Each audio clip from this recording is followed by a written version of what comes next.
नौजवान था और यतीम भी था। शौक बन गया दीन पढ़ने का। महल्लेदार इलाके वाले कहने लगे कहाँ से कमाएगा, ना बाप है, ना माँ है, ना घर है, कहाँ से। हजरत रूमी कहते हैं नौजवान ने जंगल में झोंपड़ी लगा ली। वहाँ वो सुबह मदरसे जाता, शाम को जंगल में रहता, वहाँ अल्लाह अल्लाह करता, सबक याद करता।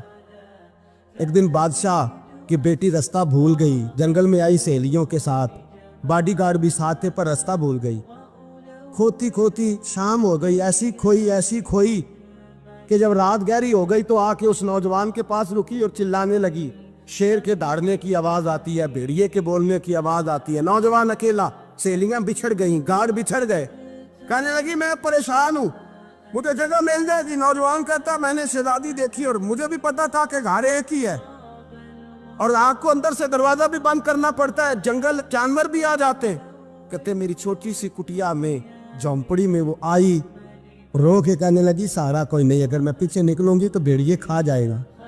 कहते मैंने उसे जगह दे दी। अकेली औरत, चिराग जल रहा है, सबक याद कर रहा हूँ। मेरे नबी पाक ने फरमाया जहाँ मर्द औरत अकेले हो तीसरा शैतान होता है। और शहजादी, वो बच्चा कहता है सबक याद करता रहा सारी रात। वो बच्ची को कहा सो जा, पर वो कहती है नींद मुझे भी कहाँ आई। ऐसे मौक़ों पर नींद, सारी रात सबक याद करता। थोड़ी थोड़ी देर के बाद चिराग जलता तो उस पर उंगली रखता, हाथ जलता तो पीछे खींचने, फिर दूसरी उंगली रखता, थोड़ी देर के बाद जलता तो खींचने, हाथ सारा जल गया। सुबह किरणें चमकी तो कहने लगा चल निकल जा, दौड़ जा, बस बड़ा सब्र का इम्तिहान हो गया, चली जा। शहजादी बाहर निकली, सिपाही ढूंढ रहे थे। बादशाह खुद जंगल में निकला हुआ था, मेरी बेटी मिल गई। बादशाह तन्हाई में जाके कहने लगा बेटा मैं दुनिया को बताऊंगा कि मेरी बेटी खोई नहीं थी, सिपाही साथ ही थे। ये बड़ा मुश्किल होता है, बेटी तो भूल के भी रात कहीं रह पड़े तो लोग जीने नहीं देते, तो बेटा मुश्किल हो जाएगा मेरे लिए। कहाँ थी? उसने कहा नेक नौजवान के पास। उसने कहा बेटा मैं तो तेरी बात मानूंगा पर दुनिया नहीं मानेगी। अगर उस नौजवान ने किसी को बता दिया कि तू उसके पास थी तो फिर लोग मेरा जीना मुहाल कर देंगे।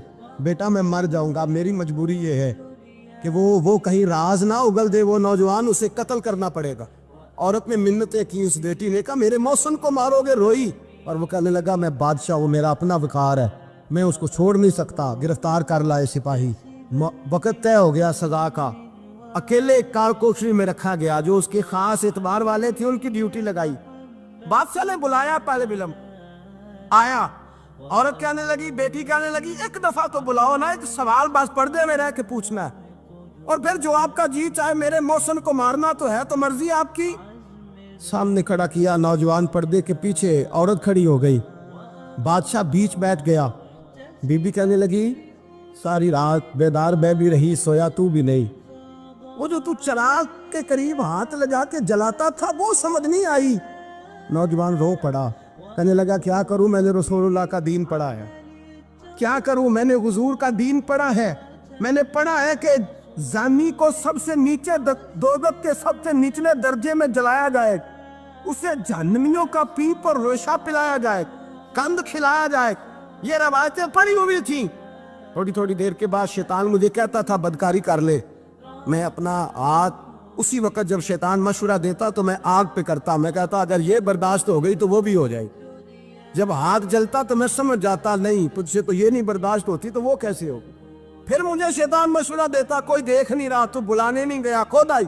मैं दूसरी उंगली लगा देता। मैंने हाथ जलाया और मैं समझ गया जब छोटे से चिराग की इतनी सी शमा की आग नहीं बर्दाश्त होती तो दोज़ख कैसे बर्दाश्त होगी। कहते मैं बाज आया। बादशाह ने ये कहानी सुनी, लफ्ज सुने तो चीख मार के रोया।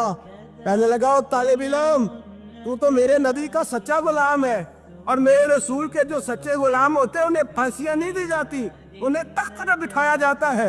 अब तुझे सजा नहीं होगी बल्कि मैं अपनी बेटी का निकाह तेरे साथ करूंगा और मेरे बाद इस सल्तनत का बादशाह भी तू ही बनेगा।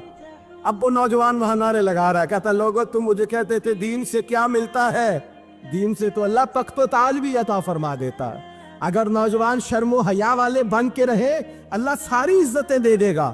देखे ना अल्लाह के फजल से इज्जत मिलती है और जब कोई इज्जतदारों जैसा काम ही ना करे। एक बात और अर्ज करनी है पर वक्त थोड़ा रह गया। जवानों मैं ना जब कभी परेशान होता हूँ ना तो मैं ये वाली बात खोल के पढ़ता हूँ वाला, ये बात ढारस बनाती है। ढारस توانائی دیتی ہے, پورا مضمون باندھا ہے. اعلیٰ حضرت کہتے ہیں بیروپیہ تھا, مداری, روپ بدل بدل کے دکھایا کرتا تھا, بادشاہوں سے انعام لیتا تھا. ایک دن اورنگزیب عالمگیر کے پاس آ گیا, کہنے لگا میں روپ بدلوں گا, اگر آپ پہچان نہ سکے تو میں انعام لوں گا. آپ نے فرمایا میں کوئی ایسے ویسا بادشاہ نہیں. کہا مجھے دھوکہ دینا مشکل ہے. کہا نہیں, میں روپ بدلوں گا. حضرت اورنگزیب عالمگیر بڑے نیک بادشاہ گزرے, بڑے پرہیزگار. وہ بیروپیہ کہنے لگا میں روپ بدلوں گا, آپ نہیں پہچان سکیں گے. فرمایا چل جتنا تیرے اندر زور ہے لگا لے. حضرت نے اعلان کیا کہ میں نے فوجی بھرتی کر دیں, 2 ماہ کے بعد ٹیسٹ ہوگا. وہ 2 مہینے دوڑتا رہا, رنگ روپ بناتا رہا, آیا ٹیسٹ